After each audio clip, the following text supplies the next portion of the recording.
I was thinking when it came to playing a very sweet and very innocent young high school teenage girl who falls in love with a much older, blood-gargling, nocturnal oddball. Did you talk to Evan Rachel Wood maybe about how this feels? Because I would think there's a certain degree of crossover there for you. Aw. No, man.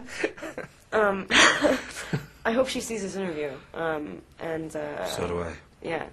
No. I know they split up now, but I would think there would be some sort of, degree of across the great divide for her too, of having to deal with perception and how people feel about that. But it was a joke question. Right. I know, I'm really not funny, I'm sorry. Okay, that's okay. I know the beautiful Robert, he said that at first we read the script and he sort of got into the books and all that, he was a bit worried that this was sort of a one-dimensional character, that how do you play this perfect hunk, and it was really only when he auditioned with you that he sort of saw there was things to be done here. And I don't know, did it take a while for you to sort of feel there was things beyond cliche here, that you could actually make something of this? Yeah, the first contact that I had with the whole project, I had never heard of the book, and I was working on something else and not wanting to stray. I didn't have the mind space. I didn't have the capacity to think about something else at the time, and it was like forced on me. And so I was like, no, seriously, I don't have time. And so they gave me a synopsis of the thing, and it was terrible. It was like, in a sentence, it does sound very trite and shallow. Your 17-year-old girl like falls head over heels, like wants to die for this perfect being. It's like very ideological and far-fetched, and I was just like, nope. But I read the script and seriously begged for the audition, because I told them already, and then I called back and I was like, no, please, can I audition for this? And it's definitely, I mean, at least for Rob, he plays a character who's supposed to be perfect, but he's very flawed. I mean, he's 108 years old. He's lived forever alone and sort of hating himself. And it's like having a disease. It's like it's not something. It's not good. On the surface, it's something very different. But when you get down to it, it's like quite a hard, strained love story. So. Well, I was going to say, too, that looking at your career, this strikes me almost for both you and Robert like your Titanic moment, that you're kind of building up a steady career, and first noticed in Panic Room, you were wonderful, Into the Wild, and there was a sense of step by step you're going to, kind of make an impression. And suddenly you're in a movie that does 35.7 million on its opening day and 69 plus on its weekend. And is that something that I don't know if you're entirely comfortable with that, because it does bring those wonderful questions like, what's it like to date the hottest vampire in the world? All this sort of stuff comes at you. Has it been quite an eye-opener? I don't know whether it's been all fun or whether it's been a bit dizzying, really. Yeah, it's been a little dizzying. It's a good way to put it.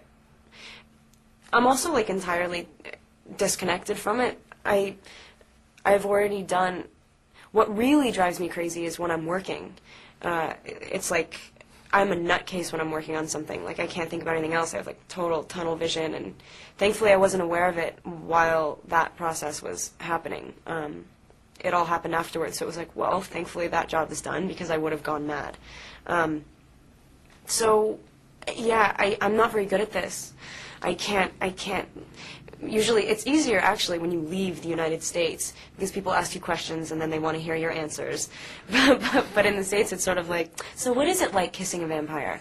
It's like, well, come on, man, I don't know. Never done it. I'm too serious. Like, I'm very, like, logical. I don't have, like, the mind that, like, jokes around. I just start, like, offending people when I start joking, and then I don't want to do that. So. Same here. Yeah. Obviously, my first question was almost offensive to you.